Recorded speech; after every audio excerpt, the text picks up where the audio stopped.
We just got done reading about John Churchmouse and his recordings of Redwall. Afternoon sunlight slanted through the gaps in the ruined walls and roof of St. Ninian's old church, highlighting the desolation of weed and thistle growing around broken, rotted pews. A small cloud of midges dispersed from dizzy circles as Slager brushed by them. Well, that's right, remember Slager? He was the fox, right? And Orlando the Axe was chasing the fox. The fox peered through a broken door timber at the winding path of dusty brown which meandered aimlessly southward to meet the woodland fringe on the eastern edge. Slager watched silently, his ragged breath sucking in and out of the purple-red diamond-patterned skull mask which covered his entire head. When he spoke, it was a hoarse, rasping sound, as if he had received terrible throat energy at some time. "Here they come. Keep the side door open, quick." A long-colored cart with rainbow-hued covering was pulled into the church by a dozen or so wretched creatures, chained to the wagon shaft.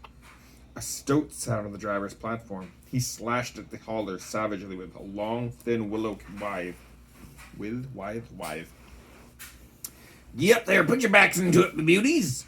The cart was followed by a rabble of ill-assorted vermin, stoats, ferrets, and weasels, garbed the same as their comrades, who were already waiting with Slager.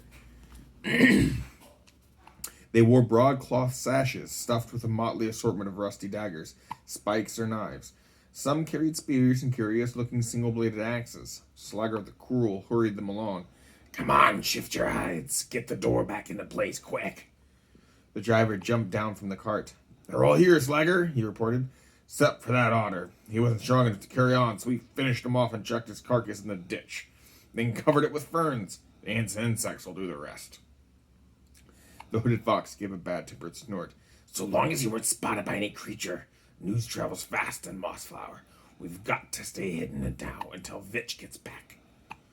The 12 captives chained to the wagon shaft. The 12 captives chained to the wagon shaft, mice, squirrels, voles, a couple of small hedgehogs, and a young female badger, were in an emaciated condition.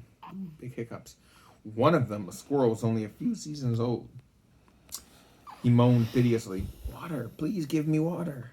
The stoat who had been acting as driver swung the willow cane viciously at the unfortunate squirrel. "Water? I'll give you water, you little toad. How about a taste of this cane, eh? Take that." Am I too loud? Okay. Slager stepped on the end of the cane, preventing the stoat from swinging it further. "Have to, you idiot.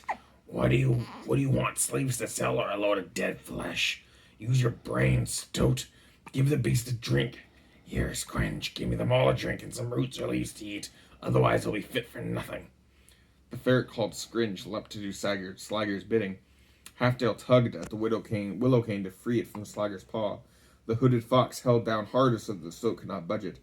"Now then, Halftail, me bucko, I think you're getting a bit deaf lately.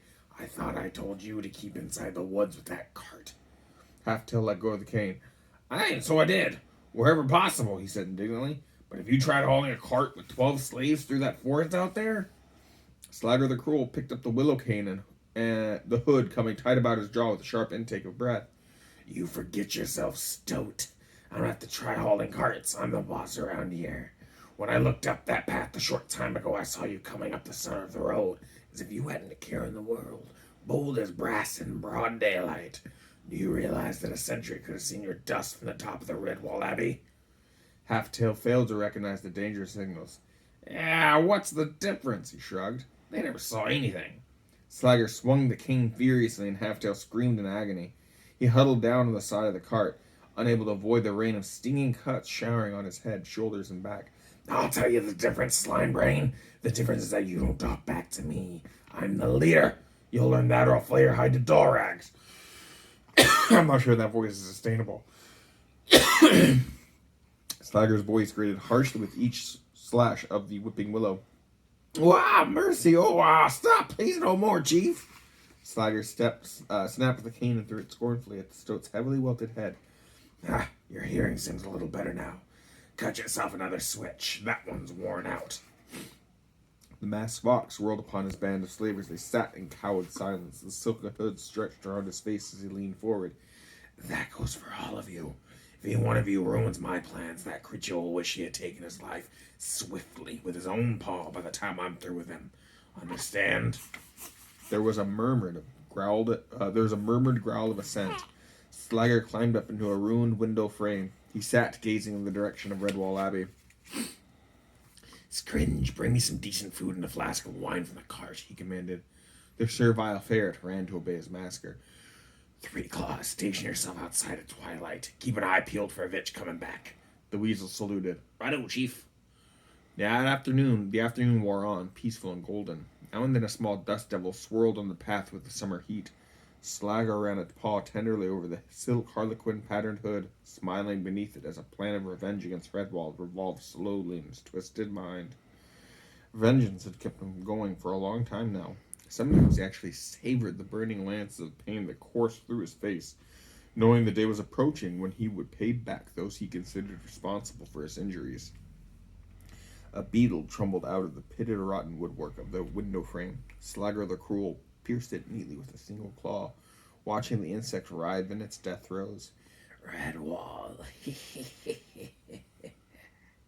The fox's laughter sent shudders through every creature present. Finish chapter 2, darling.